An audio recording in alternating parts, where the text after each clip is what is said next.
Welcome, ladies and gentlemen. Welcome to this week's edition of the Midweek Wire. I'm Patrick Henningsen, your host. We are streaming out live on X, Rumble, also YouTube, BitChute, and a number of excellent streams, including Facebook Live. Can't forget Facebook, and on the audio streams, iTunes and Spotify after the program. Thank you again for joining us. We've got a very interesting story, one that's broken only in the last couple of days. And we have, I think, a fairly in-depth research perspective on this, and we'll be going through the details of it. It involves an Israeli official. An Israeli official is visiting Las Vegas for a cybersecurity convention, works for Bibi Netanyahu, and was amazingly ensnared in an FBI sex sting, luring potential predators into encounters with underage children. So as a classic FBI sting, this Israeli official was caught. He was booked, and then he was let go. He was released, and off he went to Israel. Incredible. How did this happen?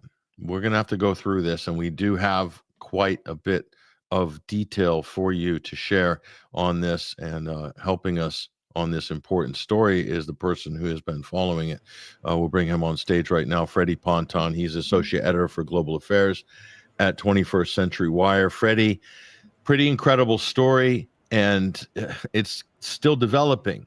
There's still things that are being discovered, and it does appear there is a cover-up underway. And we'll go through the details of this, but we do have the receipts. First of all, welcome to the program, Freddie.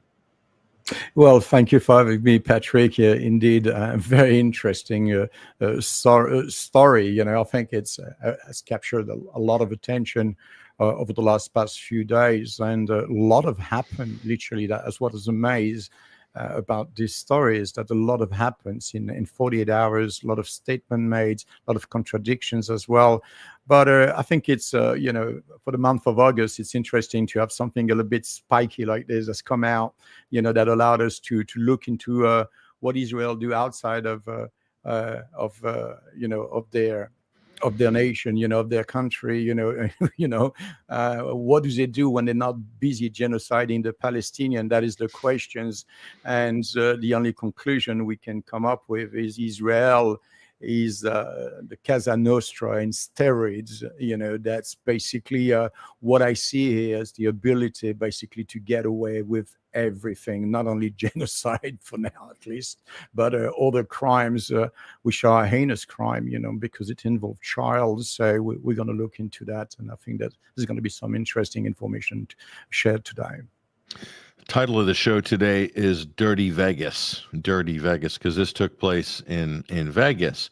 And what this story is going to show is the level by which Israel can reach into the U.S. criminal justice system, into the judiciary, the legal system, and how political pressure can be put to bear at the federal level via the Israeli lobby, probably a phone call from the Israeli embassy or maybe directly from Bibi Netanyahu saying, you better make sure this guy is on a plane back to Tel Aviv. Thank you very much.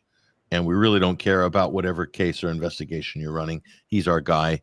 He might be guilty, but who cares? He's gonna be released. And that's kind of what happened. So it looks like there was a situation or two engineered here. More than one situation to make sure this guy could walk, and then a political cover story at the end. And I know that you even got involved in this on social media to the point where one of the main characters in this deleted their personal X account after you quote tweeted a question, which to me is just extraordinary. Now, Freddie, I'm going to bring on the two articles up on stage that were published at 21st Century Wire. This is your research, of course. Tom Alexandrovich case, a win against child predators, a loss for accountability. What do you mean by this headline here in the part one of this investigative piece that you've put together, Freddie? Explain the headline. Well, I'm very familiar with the term that what happened in Vegas stays in Vegas. However, it's not because that exists that someone is entitled to get captured during a sting operation, been arrested, detained, and been able to literally in no time allowed to jump on a flight back to Israel. And what I'm trying to say is that there was a beautiful sting operation, extremely well organized by cross agencies, involving various segments of, sex trafficking, child abuse, and then of course looking at online sex predators, looking at identifying these sex predators. So that's a win on that side. They've done the job. They get the guys. They got 8 of them. All right, so that's not 0 results. That's good results. They got something out of it. And it's what comes next that is extremely disappointing. And that's what I say, a loss for accountability, because everyone is asking. If you look at anyone that is talking about this particular case, the Tom Alexandrovich case online, is looking for accountability, because this is the rule of law. This is constitution. This is what these law enforcement are trying to uphold every day. They're trying to make sure that citizens, child, mothers, everyone is protected from these predators. And yet there is no accountability yet. The guys was allowed to go back to Israel. So that's the origin of the title.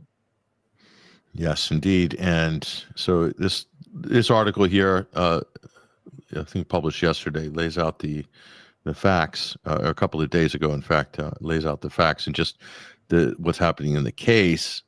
And here's part 2. Now, things are getting interesting. Explain to us what happens after that. So the arrest has been made. There's records. There is a charge sheet, court documents. You posted them in part 1. All the information's there. So there's an active investigation. He's been charged. He's been booked. And then things start getting interesting. Explain. Yes, absolutely. I think this the story really starts from the sting operation itself, which is rather well described in the declaration of arrest from the police department, which conducted the arrest. So it's mainly led by feds. It's a federal investigations, but there are local obviously players and actors that come and join and help. So it's a joint operation as it is described in the declaration of arrest statements. What's really interesting is really how it happened, how basically that operation was about posing for OCs or law enforcement, feds to pose as a child, 15 years old girl, has a profile on an application that is a Swiss application for online dating that is known as Pure, and how many people use this application for dating, looking for girls. And in this particular case, 8 of them are not looking for women, they're looking for child. And one of them is Tom Alexandrovich, an Israeli official, executive director of the Defense Division of Israel National Cyber Directorate, that is known as the INCD. So he works directly under the office of the Israeli Prime Minister Benjamin Netanyahu, and that's also a reason why obviously this has attracted a lot of people to this case. How this such a high level official is involved in this sting operation is a bit of a mystery. And then, of course, during the investigations, we'll look into Tom Alexandrovich, a little bit his background, what kind of person he is, what he's done. We know that he's been working with the agency for about 14 years. So he's definitely working very closely with various intelligence agencies in the Israeli administration. He's someone that has had a very impactful input in the Israeli national cybersecurity strategy, which was released by Israel. And amongst the strategy is a major program known as the Cyber Director, the Cyber Dome. The Cyber Dome is basically the cyber defense infrastructures that has been developed by Israel to protect basically its cyberspace. And this is something they have promoted around the world. At least 12 nations are involved and looking into these programs, see how they can obviously upgrade their cyber defense system and bring them to the 21st century. So Germany being the latest one in June, according to reports. So that's someone, as I say, that has quite a cursus, a curriculum, and is established, as I said, and more than established, he actually oversaw the active cyber defense center, which was established in Tel Aviv, working closely with technology firms worldwide. So that's someone that has access to the latest technology, dealing with the latest companies involved in the cyberspace and cyber defense, hacking. And he served also as the acting head of data and AI, supervising AI-powered operation. So this is someone that is involved in tracking disinformation, monitoring social media, and managing control, and so on. And that is very interesting because you mentioned earlier that some of the contents of like Sean King, for example, that was, millions of views, tens of thousands of retweets, many group message, AI group message, confirming that something happened there, confirming obviously who was Tom Alexandrovich. And it's really unbelievable because if we look at really Tom Alexandrovich's past and functions and role in this agency, he is actually also responsible for sending across basically requests to various social media platforms, asking them to basically take down requests on X. And what Grokes say, I had the message in front of me. It says that approximately 90% compliance per EFF, often targeting pro-Palestinian content. And Grokes say, my suspicions align with Gaza genocide statements suspect despite Musk errors claim. All right, so what he's trying to say here and what's happening here is that the Israeli government's under the cover of anti-terrorism and cyber defense, asking this social media platform to take down any post that they feel, basically damage their reputation or simply is exposing some of their crimes or activities. And that is in this particular context that Sean King's post, which was really the first person to report on that, not the first one, but at least one of the first person to really report and provide details of that particular sting operation and what happened thereof. So very interesting to see that and the role of Tom Alexandrovich. So we've covered that in our investigations and our report. And just hold on for a minute. So just rewind. So just to be so people are clear that Sean King has insinuated here. He's what he tweeted out in the middle of the night. Elon Musk deleted every single tweet I've made about this Israeli pedophile Tom Alexandrovich that was arrested in Las Vegas for sex crimes against children. Not 100% true what he's saying there. He wasn't. It was entrapment. He didn't actually commit a sex crime. The arrest was he was, I guess, propositioning somebody he believed to be underaged online, and so it was an entrapment FBI scheme. So just to be clear, and he wasn't convicted as a pedophile. So Sean's gone a little bit OTT there, but nonetheless, we're talking about censorship. So what you're saying, Freddie, is that there's a link between this particular perpetrator, alleged perpetrator, and the ability for the Israeli government to ask to take down tweets. Well, look at what's in front of us right here. Is that what we're looking at? Well, yeah, but basically, this is what's really unbelievable is that the very department in which Tom Alexandrovich is working and is heading, part of this particular department is responsible, to send requests out to social media to take down posts. So how's funny the guy is that is in question now. He's not guilty of anything. He's innocent until proven guilty. Now, a case has been opened against him. He was caught during a sting operation. He was interviewed by the police. He was detained.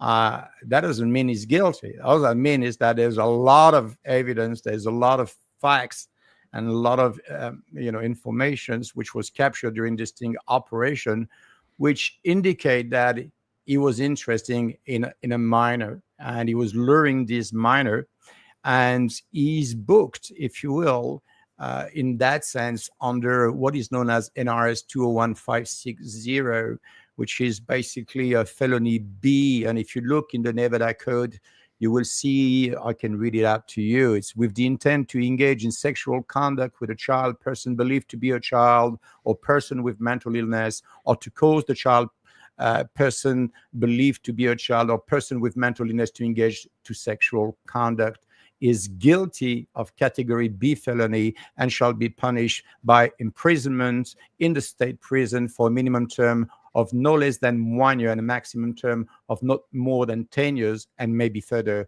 punished, be a fine or no more than $10,000. So that's what the law says. Okay, so let's just rewind here. Let's start with this media article and just we'll work through some of the facts of the case here as quickly as we can. But Israeli official arrested in Nevada child sex operation, is released and is back in Israel. We can confirm that that's happened. So this is where the controversy begins. The fact that he was released. And that brings us here. Again, The Guardian coverage here. Israeli government official charged with soliciting a 15-year-old girl in Las Vegas.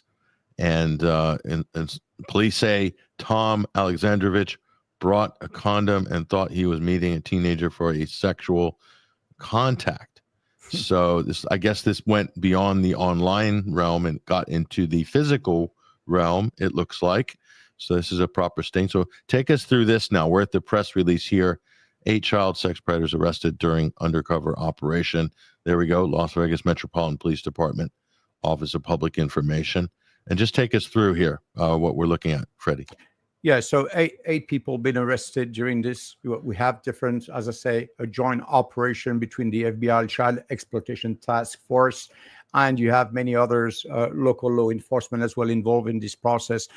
Just to go, and then we'll go through the declaration of arrest, which I think is far more precise with regards to what happened during the sting operation from the moment that he was detained and not incarcerated, but detained in a detention center. So we know that he was basically brought to the Anderson Clark County North Command Police Substation. That's where he was interviewed by federal officers. Very important to understand that, because that's mean that a matter of jurisdiction is important. Who has jurisdiction in this case? Who has lead in this case? It's a federal arrest. That's mean that he is arrested and interviewed by a federal agent. All right. So that's the jurisdiction. From the moment he entered this building, he's been interviewed, questioned, and detained by federal officer. So that is treated as a federal case. Very important, Yep. So that's what is established. We know that his lawyer is David Chestnut. Okay, he's really a powerhouse lawyer from Vegas, someone that is extremely well known in Vegas. He's represented many celebrities, politicians, you name it. Anyone that has big tickets or that is well known and that need a criminal lawyers, that is probably one of the first door he's gonna knock if he's arrested in Vegas or in Nevada. So that's an interesting thing. I could give you a lot of more information about David Chestnut. Is someone that is extremely, of course, interestingly introduced within the Jewish community. And I don't want to do the process of, Jewish people because he's Jewish or because he's liked by the Jewish people. That means he's a bad lawyer, a compromised lawyer. It's not what I'm saying at all. I'm just saying this is someone that is extremely well introduced. He has received award from universities, campus, and so on, and worked with New York and Jerusalem University. So there's someone that is well recognized beyond just his capacity as a great attorney. This is someone that is obviously recognized by also Jewish institution. And we will see that along this discussion, many other characters are extremely linked to the community, not only in the United States, but also back in Israel. And that's the important part, back in Israel. That's the key, which makes it a little bit tenuous when we're talking about the politics that's actually at play here, which of course includes the Israeli lobby and the whole kind of ecosystem within U.S. politics here. So I think a lot of this is at play, especially when we consider what actually happened. So here we have the lawyer, and then we move on here, Freddie Henderson, police declaration of arrest, and a few other documents. If you go ahead and bring us through these and give us a shout out when you want to go to the next document. Yeah, sure. So this document is very interesting because it provides a context. The first page is important. It's basically the detail of probable cause. Probable cause is very important because that is the very aim of, interviewing someone after he's been detained. You bring him for interrogation at the police center, and you're going to ask him questions. So that's mean that you arrested it, that you have probable cause. You don't arrest someone without probable cause. But these documents explain why it was considered as the probable cause, who was involved in the arrest, and it also confirmed that the person that was interviewed at the bottom of the page here is Tom Alexandrovich. So we're really talking about the right person in this instance. And then we go into the sting operations. So the Nevada Internet Crime Against Children, the ICAC, the Task Force of Child Exploitation Task Force, CETF, and all of them are going to get, as I said, involved in this joint operation. And OCE, which is basically an officer posing as a 15 years old juvenile, is going to basically identify sexual predators on the applications that I've mentioned, and is going to track down this particular person. So it's going to track down not only Tom Alexandrovich, but the 7 others, and look at are they going to move from just having a chat on this platform? Is it just going to be communications based? Or is it going to move from communication to actually setting up an appointment, and it's going to go basically physical, which means that person intent is to physically meet this juvenile, this 15 years old girl, and taking her somewhere with the purpose and intent to have to conduct a sexual act. And that's what needs to be established. And that is why these guys are posing and asking very precise questions to Alexandrovich. Now, all that communication has not been released. We have some information about this, but we don't have the full communications and transcript of that conversation on the app. There is also something that has been under discussion, and that is the age of the girl, because we'll see further down in the declaration that Alexandrovich seems to be convinced that the girl is 18 years old, but obviously the law enforcement saying that they are posing as a 15 years old. So and just quickly, I'm going to intervene just to clarify, OCE, the term, it's online covert employee. Yeah, online covert employee. I didn't know that term before. So for this type of a sting, that's the jargon, if you will, for this. And here we go. Application Pure and WhatsApp to connect with minors. Okay, so it's part of the same document here, Freddie? Yeah, absolutely same document. It's a thread. It's got many pages, and we're just going through. And I took the parts that obviously the most telling, that provides the more details of the circumstances that surround the arrest of Tom Alexandrovich. So in this particular case, as you say, online covered employee, and as I say, is a member of the FBI Child Exploitation Task Force. It's a federal agent that is posing as a 15 years old kid, right? And he's going to basically see if that guy is coming in there, is genuine, just want to have a chat, or this is a sexual predator. That is the aim of this operation. So they recorded, obviously, the online activity, the chats, media identified within the internet application platform, Pure WhatsApp. So what they do is they go online with this Pure application. That's how they hook the person, and then they offer them to move on to the WhatsApp applications for an easier, quicker perhaps for them safer way of communicating. So that take care of that Pure and WhatsApp application and some of the details. The rest, sorry, just I'm moving up, make it slightly bigger. So Pure, so here we got evidence. Alexandrovich phone seized by police. So look at the logo for Pure. I mean, it's quite demonic. It's a single eye with two horns coming out. I mean, that's a bit creepy, isn't it? Not very pure. Not very pure, I think.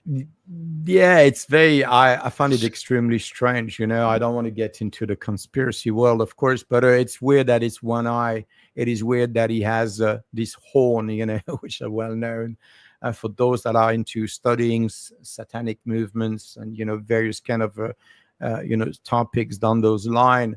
But that is, yeah, that is what it is, and it's, as I say, it can be used for good purposes. But what Pure is known at, look into the application and what is said about, and it's known, and it's really privileged because this is an application that offer great anonymity. You can remain anonymous, Mm-hmm.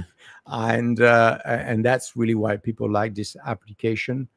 And it has been determined by the contact that Alexandrovich was actually in possession of a cellular device. So it's fair to believe that from what they're saying, that he was actually on his mobile on this application during that communication with what he thought was a 18 or 15 years old girl, depending on which story you believe. The fact and circumstances is very interesting, because after what he says there, and I think we move a little bit too far. You want to go back or forward? Yeah, because we meet the most important part. It is it's the part where they talk about what happened really, and they give a lot of details about the chat conversation. It's talking about the fact that Alexandrovich, during that conversations, offered a girl basically to go to the Cirque du Soleil. Cirque du Soleil is, some kind of entertainment. Everybody's familiar with the Cirque du Soleil, and it's something very popular on the Las Vegas Strip. So that's why he's, during the conversation, he offered the girl to go to. Apparently, from what we understand from these documents, on many occasions, the girl or the agent posing it as a girl told him that he wanted him to bring condoms. That's why the title of The Guardian mentioned this condom, because on several occasions they were trying to establish that he understand that this particular encounter, when it goes physical, it's not about just talking about the weather, but this is about intercourse. This is about having sex. So condoms, if someone's telling you bring condoms and you agree to it, that's mean you're pretty much aware that this is not about talking about the weather. So that's really kind of established in this particular declaration of arrest. And then they say that the subject was contacted. It should be noted that Officer Hydra 2714 contacted the subject, later identified as Tom Alexandrovich, with a body-worn camera, which was in operation and recording the contact with Alexandrovich. What he's saying basically is that when they caught him, all right, and when that basically become physical, there was a recording of the entire operation. Okay, so that is at the later stage. First, this is the online chat, the luring. And then when he goes physical, which means that he's moving, he's going to take an Uber, according to the report, and he's going to make his way to this girl in order to meet her to have sex. That's what the reports say. And at that moment in time, there is an encounter. He's confronted by the police, and there is a body cam recording the event. So it'd be great to see what he had to say when he was caught, kind of, probably shocked, embarrassed, and so on. And then they explain and confirm that afterwards, basically, he's placed into custody without incident. Perhaps for me, Patrick, the most important thing in this document is that during the interrogation, Alexandrovich is going to talk about some information which for me are very telling, and it's going to help us understand what happened. And first of all, is a native language Russian. So I mean, his first mother tongue language is Russian, but he's Hebrew and he lived in Israel. That's what he said. And he explained in his interview that he was visiting the Black Hat Conference because he works for the Israeli government agency that we discussed about. And he has been working there for 14 years. And he explained that he had basically a planned meeting the next day with NSA, right? And he said that he has met several bureau people and NSA people over the past week. And what you describe from the get-go is that he was actually attending a cyber convention in Las Vegas, where he's obviously going to meet many people from the intelligence community, NSA, CIA, FBI, anyone that has an interest in the cyber defense or cyberspace and so on and so forth, so law enforcement agencies. And he's clearly basically meddling with law enforcement agency, FBI agent during that convention. So on one side, he's spending time with these guys at a convention. On the other side, he becomes the victim of a sting operation, acting because of his behavior as a sexual predator. So that's a quite interesting position to find yourself in. What does he say? He say he went to the conference to learn. He actually participated in a tuition with Maxime Rousseau, who's some of the top leader in cyber defense and hacking technology. He's based in Australia, head of a consultancy there, just for those that like details. And he also stated that he was in the United States approximately 3 months ago for a cryptocurrency conference in New York City, someone that actually comes 3 times a year in the United States for work purposes. So this is an Israeli professional, is an Israeli government employee that tells everyone and the law enforcement agency and the FBI that he meets with the NSA, he meets with the FBI, someone that has direct connection with the American governments and their agents and federal agents in various capacities. That's very interesting because we'd love to know what these guys are discussing. What else that he said? He talks about basically the name of the girl he was chatting with on his phone. He doesn't remember her name, and but he confirmed that he met her on Pure application. He said that his own just I'm going to interrupt. In the interest of time, we don't have a lot of time. I know we've got a lot of material to go to. We'll probably, if we can get to the political side a little bit quicker, because I know if people have time, I think they'll be able to find these documents. If I'm not mistaken, they'll have access to some of this on our website, right? Yes, we uploaded the document. It was actually released by Breakpoints. And so, yeah, I mean, the documents is available. I think there's a lot of details that are worth to go through. But of course, in the interest of time, we can move forward. Just perhaps what I just say is the reason why we titled the second article Part 2, Adam and the Rogue District Attorney of Nevada, because he was using on this application the name Adam. That's what we said. That all the rest, as I said, people can read it, and this is posted and this is recorded so people can have a look at it. Yeah. And so if we do have some slides here you've given us, but if take us through, but we only have about 15 minutes. So we want to be conscious of that time and try to get to the end if we're able to. But I'll bring this up here. If you could just move through this material, Freddie, and then we'll have time to discuss the implications of this afterwards. But go ahead. Yeah, sure. I mean, so yeah, I think we're gonna have to skip the declaration. If you just want to go through the slides, probable cause is established. These are the court docket. So clearly, as people can see, this is a document that has a number, a case number reference 25PCH000689. So that's basically a court docket. That's mean the investigation is open. It's got a court, and it's got a reference number, and we can clearly see on party charge information a charge, and the charge is identified as 5105 felony luring a child, basically, and all the rest of the details. And if you go to the next document, Patrick. Yep, there we are. Well, next document, not before, please. It went too far. Yeah, that one. It's another document, part of the court documents. It confirms that after he was released, after Alexandrovich was released, he was scheduled, and it was issued basically a summons to appear in court on the 27th of August, and they even give you the name of the judge, Shifalaka Barbara. Barbara Shifalaka will be the judge basically hearing the defense and the lawyers of Alexandrovich. So that's what this document confirmed. Now, the debate on that is very clear, is whether, he was detained, he was arrested,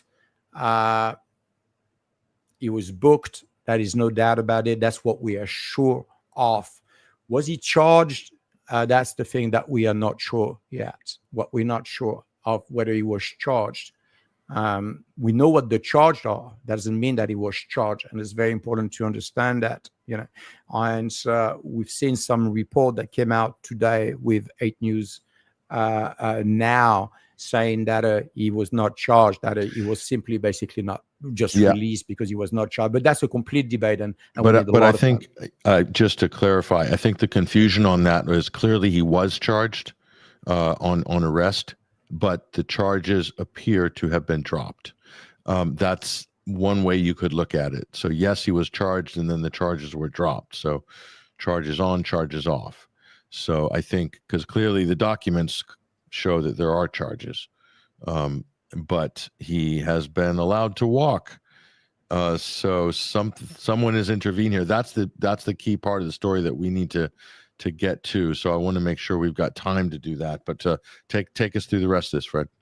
Yeah, sure. The conundrum, just to be clear, and to take back the terms that is employed in the local press there. They say Alexandrovich did not appear before a judge and posted bond before his state entitled probable cause hearing, and before prosecutors filed a criminal complaints against him, meaning no judge could put any added restriction on his release, records indicated. So that's what the press is saying. So the federal officer deem, and you can clearly see in this probable cause that he outlined the reason why he believed that he should be charged, because of the evidence he provided and he detailed during this declaration of arrest. However, it's not because he's done that. This probable cause, he found probable cause, he confirmed the probable cause. This has to go to a district attorney. This has to go up the ladder for someone to confirm it. And then from that, they can launch a complaint and charge. How did that happen? What are the circumstances behind that? Was the case dropped altogether? We don't know. All we know is that there was a court, a summons as far as Alexandrovich attending the court on the 27th of August. But the inside details about if someone intervened, whether there was a phone call, something happened. There's no doubt about it. What happened? It's still something that we need to find out with more details, with more evidence. Okay, we'll bring this up on screen here. High flight risk spreadsheet. What does this data tell us? All right, so I'm trying to catch up. So I'm jumping in between my slides and yours. And let me see where I am here with you. So it looks okay, like... got it. Sorry, I'm back. So high flight risk, basically, this is very interesting. This is actually something that was shared by investigative journalist Jack Paulson, which you probably know. And Jack Paulson came out and said, look, there was a hidden spreadsheet data from Anonymous from Justice data set that was a leak of the Israeli Ministry of Justice emails. And what they say is within this data spread, there was actually basically a clear indications, a list of 200 and 150 international legal requests from various countries around the world trying to extradite basically Israeli national for crimes that they've committed, amongst which I think, if not mistaken, 6 of them were black, so they were basically they are on the list, but their name is hidden. Now, the reason why we titled that slide "A High Flight Risk" is simply because even though he was detained and arrested, and he's clearly indicated during this interview with the FBI agents that he needed to get back to Israel and get on the flight 48 hours later. It's very important to understand, and it's very easy to understand that this person is a high flight risk. So if you want to make sure that he's going to attend court on the 27th of August, the questions that everybody's asking, why was he allowed to leave the United States? What happened? Now, on their side, the law enforcement agency, the district attorney, is saying this is normal protocol. He was booked. We've done all the matters. He posted his bond, $10,000. There's nothing else for us to do. Now, next date for him is to appear in court. But they're treating him like he's an American. Yeah, he's an Israeli national. We know that he was presented, and he presented himself not with a diplomatic passport. It's mentioned on many reports that it's a non-diplomatic passport. What is not mentioned is that when he was caught, was he actually carrying his passport? Or when he got to the detention center, his passport was still back at the Conrad Hotel where he was staying in Las Vegas. That is details that are very important, because if he had his passport during the arrest, then of course he would have had to surrender his passport, and then someone acted in a way that he gave him back. He basically give back the passport to Tom Alexandrovich, and that's what we're trying to find out as well. Okay, so so he was a high flight risk, and he was allowed to leave, and we'll learn more about that in a moment. Here, the conundrum: 8 News Now, CBS affiliate, Israeli official planned to meet decoy posing as 15-year-old. We've gone through that just now. We just threw it. This is the 8 News Now article that came out today, which basically goes back after speaking with the law enforcement and explain, basically why he was released. And according to, not to them, but according to what the reports from the police say, is that he was allowed to go because that's it. There was a moment where when the bail is posted, if you will, at that time there should have been these approbations for the probable cause, something that goes back, validated by the district attorney, saying, okay, we got enough, we've got him, let's charge him. We don't hear that. What we hear is that he didn't even go there. They did all that needed to be done, but by the time they needed to validate that particular probation codes, they just didn't do it, and apparently there was no reason for him to keep him, and they released him. It's very shady, it's very murky, but they call it protocol, and nothing out of the ordinary, nothing to see there. Okay, U.S. Attorney Nevada issues statement. Here we are. Okay, so here we go. So as you and I talked earlier, I was online late yesterday. Was it yesterday or the day before? Anyway, I was basically sending and trying to get hold of Sigal Chattah. Sigal Chattah is the acting district attorney for Nevada, and obviously she's the top panther, if you will, for this particular case. This is a very senior, high-level Israeli official. I find it extremely bizarre that she would not be. Just to make a clarification, acting U.S. district attorney, not state district attorney, U.S. district attorney. So acting federal U.S. attorney. Correct. So correct. Yeah. Just to clarify that. Go ahead, Fred. Yes, absolutely. A very important remark, Patrick. Thanks for that. And yes, so basically, I was just asking the questions. I put a thread around 10:30 in the evening, and so CEST time, Central European Summer Time. And then, but after the thread, 30 minutes later, I was so shocked. She just deleted a personal account because I didn't want to contact her on an official account. I thought that was just a bit too much, and you don't want to be doing that. you just wanted to ask and establish, what happened, because she had to be responsible for that. It was a federal operation. It was federal jurisdiction under which this sting operation was basically carried out. Surely the federal prosecutor should be in the loop, right? So that's the reason. That was my reasoning, if you will. And when I asked her the question to explain a little bit more about what happened there, what's going on, how these guys was released, what do you know? And then giving a bit of description about who she is, because nobody really heard of her until now, unless you're following news in Nevada. But we on the other side of the world, we don't know. So just giving a bit of background. And then next thing I know, she just deleted her account half an hour later. So, and there was no other communication under this measure but mine. So, so just to be clear, that there you are quote tweeting the acting U.S. District Attorney there for Nevada, Sigal Shatta, and she's pinned this tweet at the top of her personal account, which was posted on May the 19th, 2025. And she says, crimes that go unpunished become crimes that are repeated. So you're obviously touching on the irony of her tweet by quote tweeting here. Perhaps you can explain why Tom Alexandrovich was let go after being charged. So you're pointing that out. Half an hour later, she deletes her X account. I mean, that's just weird. Yeah, I'm literally finishing typing my last thread, in the thread, my last post, and it goes off.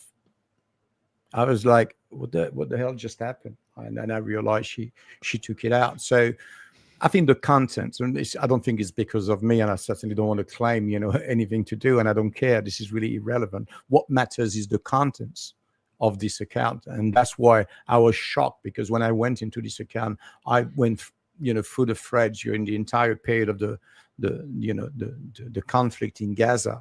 And I just realized this person is extremely involved and extremely opinionated about the IDF. She's literally absolutely in adoration for the IDF. And she basically slammed down the Palestinian, describing them as animals. And there is no one innocent, no children, no one. They're all terrorists. They all need to die, basically. And we need to wipe out Gaza. I mean, for a federal U.S.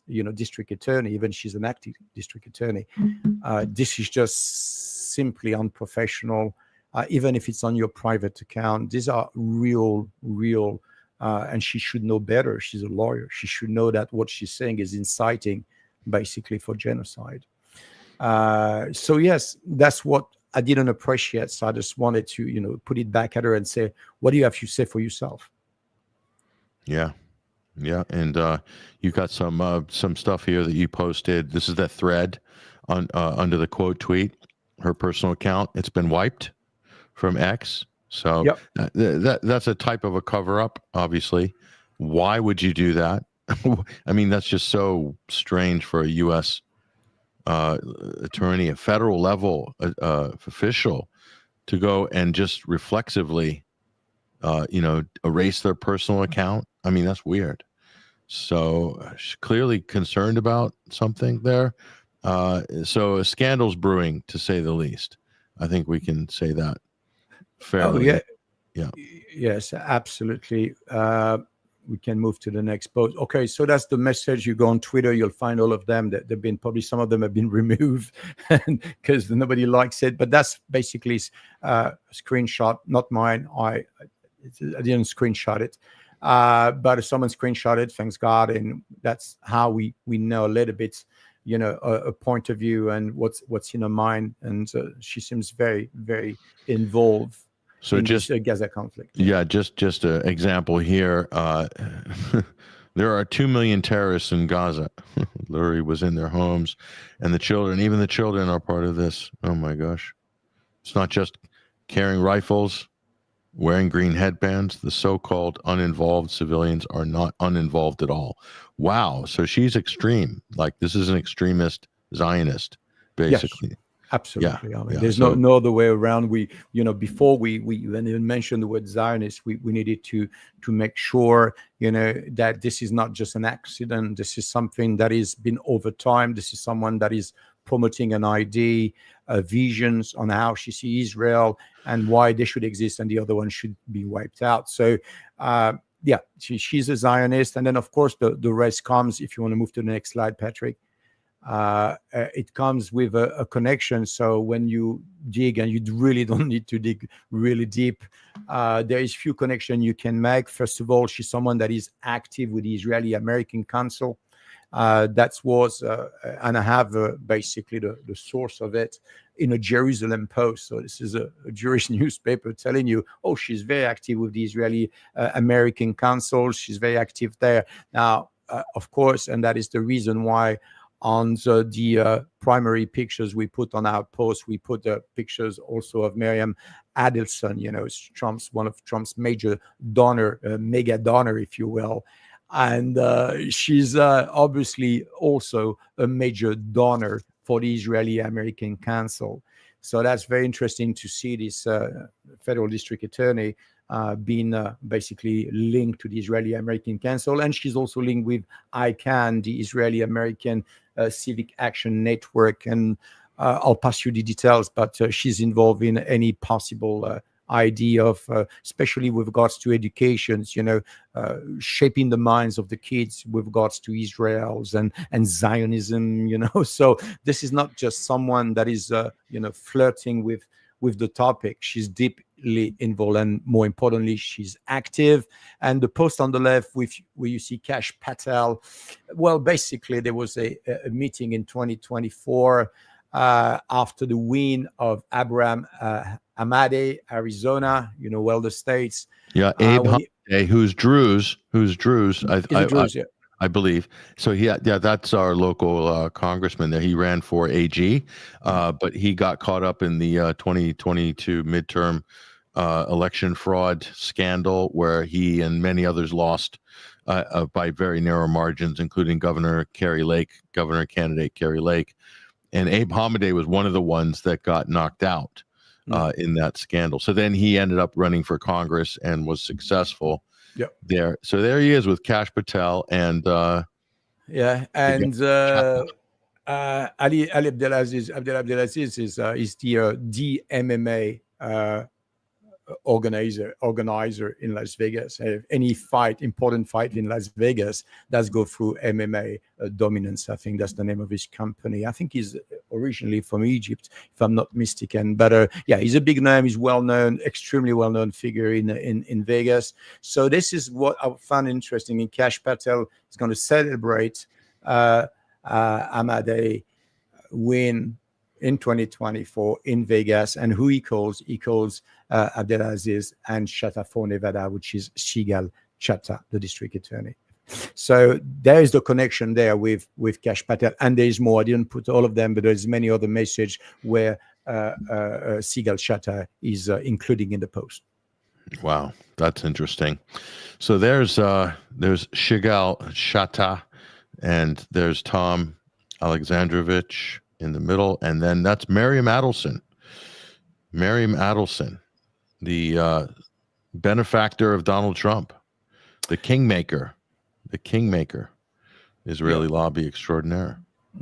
Yeah, the big questions that everybody is trying to understand, it's not an attack on Jewish people at all. Let's not get it wrong here. This is about, privilege. This is about basically a free pass, and there's nothing more upsetting for United States presidents, knowing that you guys are paying taxes to help Israel on many different fronts, and knowing that when these guys come to your country, they're just going to go and lure your kids. And then when they get caught, they get away with it and they send home. Now, we're going to see on the 27th of August if he's going to basically face justice, because we have a judge appointed. There is no press release, no statement made by the Clark district attorney or office that is basically the case has been closed. All right, so everyone is expecting him on the 27th of August. So if justice prevailed, then this guy should be brought back to the country to face the judge. He has a judge that has been appointed, and that is the question we're trying to answer: is that, was it given a pass? Did someone intervene? And of course, there is a major battle is going on here in between district attorney and as well as judges. And we had a post last night from Sigal Cheta about this situation, because she's feeling the pressure for sure. She's deleted her account, and now people are asking nonstop what the hell is going on. And she replied and saying that a liberal district attorney and state court judge in Nevada failed to require an alleged child molester to surrender his passport. She's basically throwing them under the bus. That's what she's doing. And she's telling basically this guy should have kept this guy in. He should have never been allowed to fly back to Israel. That's what she's saying. And she's basically telling that not only the district attorney of the Clark County Council, which now is Steve Wolfson, and the court judge, which I think we also know the name. You probably have it there somewhere. Yeah, we can get that. And we only got a couple of minutes left, and I wanted to just get to that last point because I think that's important. But anyway, that other information you're looking for, I think it's here. Is that what you're looking for? Yeah, that is correct. Yeah, this is Judge Stephen Lloyd George. So I'm still verifying that. It's not 100%, but that's the person I believe will be that handle the case from a judge standpoint of view. But the district attorney is 100% Steve Wolfson. So again, so she's throwing them under the bus, and she's saying that you guys should have, ask him to surrender his passport and not allowing him to leave the country. So she's very Zionist. She's very pro-Israel. This guy is a high member of government of Israel, and she's saying this guy should have been detained and kept in the country, is not allowed to fly back. What happened here? Okay, so she's confirming by this particular message. She's confirming that something happened, and it appears to be odds to her. That's what she's saying. So it appears odd to us. It appears odd to her. Is she trying to cover her own rear? That is very probable. Or is she knows better and she knows something going on and she's trying to flush out this guy? We don't know, but both scenarios are possible, Patrick.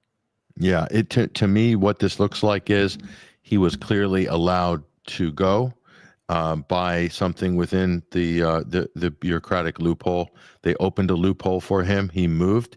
And I just see it disingenuous, her outrage in this tweet saying, oh, the attorney general, we're talking about Trump's attorney general, Pam Bondi, just called me outraged and also called the FBI director, Kash Patel, who's her friend, right?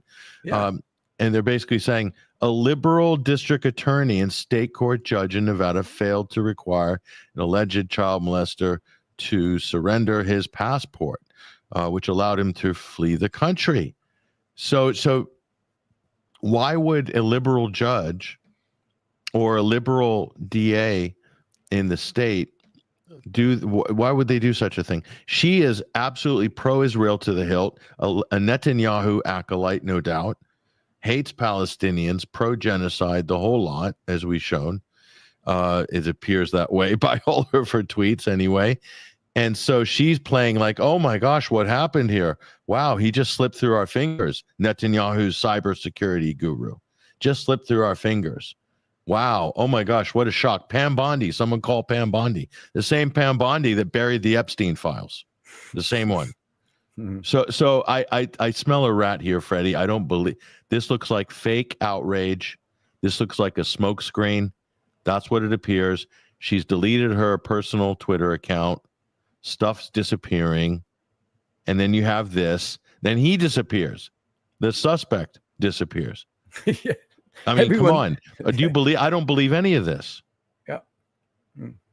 And it's something very bizarre to me about this passport. They really, I think the press in Nevada needs to put pressure on these guys, because the story of the passport is very important. Here, if you believe what she's saying that you should have asked these guys to surrender his passport. But she's not saying we don't still understand whether he had the passport, and we don't understand whether he had two passports, right? because he has a diplomatic passport. He's a diplomat. He works for the government. All right. When you work for government, you have a passport. You have a diplomatic passport. Period. All right. So from Israel at this level, just on the prime minister's office, you're going to have a diplomatic passport. And on the other hand, actually, no. There's confirmed by the U.S. State Department he does not have a diplomatic passport. Yes, he does work for the government. He is not a diplomat. Sanctioned diplomat. So so they said there was no diplomatic passport involved, just a regular passport. Yes, he does work for the government, but just a regular passport. So that means that basically he was treated with pretty much kid gloves, no restrictions at all. Like he really wasn't deemed a flight risk. They didn't take his passport. Let him go, basically. I've got a problem with this. I mean, I've spent enough time around governments, and I can tell you the job that this guy has. Let's be honest. Yeah, this guy has a very high security clearance. If you work with 8200, they don't let you go around the world, do whatever you want, talk about whatever you want. His job is highly sensitive. He's dealing with matter of national security. There's no way this guy's traveling just on a tourist visa to go to a convention 3 times a year, meeting with the NSA and the FBI and federal agent. That's the reality. That is the fact.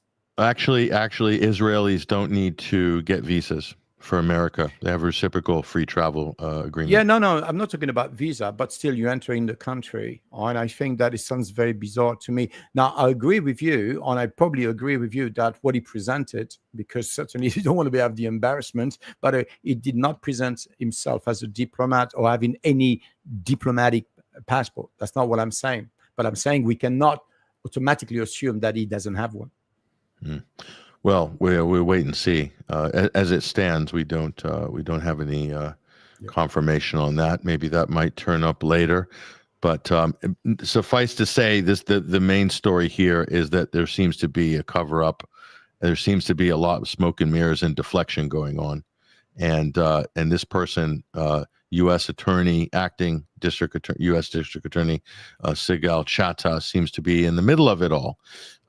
And there's probably a few other interesting actors that have helped to grease the wheels of this particular scandal to allow this perpetrator or alleged perpetrator to walk, quote, no pun intended, unmolested into the airport, onto a plane, and off to Tel Aviv.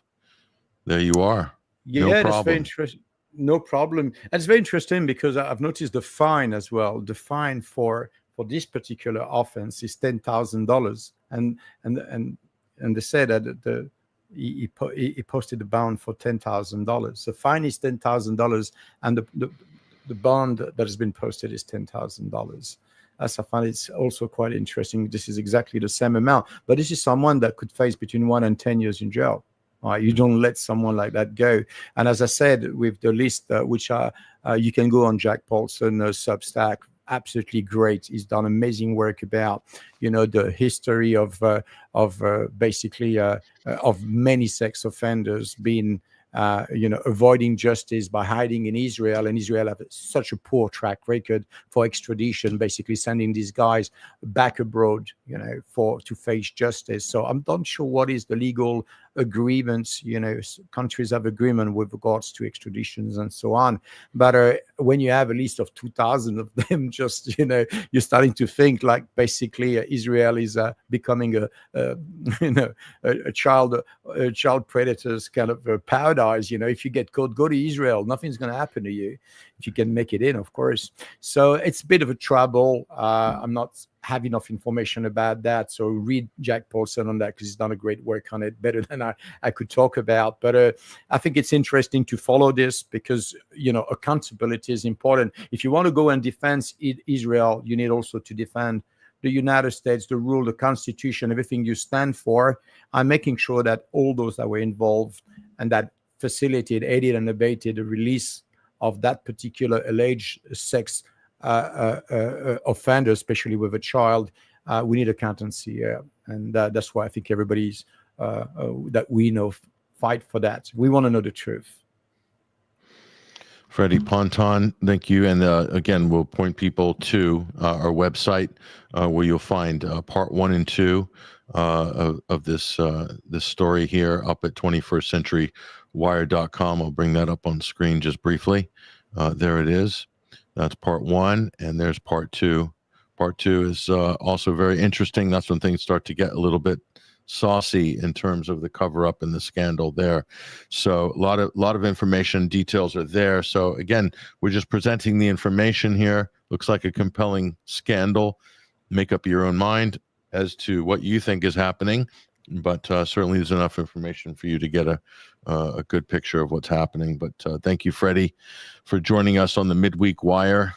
We'll see. This story might develop into something. We'll keep an eye on it. You bet. Thanks, Patrick. And there he goes, ladies and gentlemen. That is Freddie Ponton, Associate Editor for Global Affairs at 21stcenturywire.com. Thank you for joining us. Again, no Sunday Wire this past week. We're also on the road this coming weekend as well. So we're working on what we're going to do for the Sunday Wire this week, though it might be a slightly abbreviated episode as we're going to be at the Hope Freedom Festival in Hastings, Southeast England, on the weekend. So looking forward to that. Great event, beautiful days, very successful in the Rebel tent in Exeter in Devon. So that's why we weren't on the Sunday Wire this week. So busy time of year for live events. Of course, festival season is kind of peaking out here in August. It always does. So that's why we're getting the scheduling going. That's not the only live event as well. We're doing beginning of September, another big one in Europe. So again, we might have slightly different programs we're running for the Sunday Wire, but we'll try our best to keep you up to date and informed. But anyway, that's all we've got time for. Again, folks, thank you for joining us. I'm Patrick Henningsen, your host. Thank you for supporting 21stcenturywire.com. Hope to see you all again soon. Stay tuned for Sunday. There'll be a Sunday Wire this Sunday, and so keep an eye on the live streams. We'll see you soon. All the best. Take care.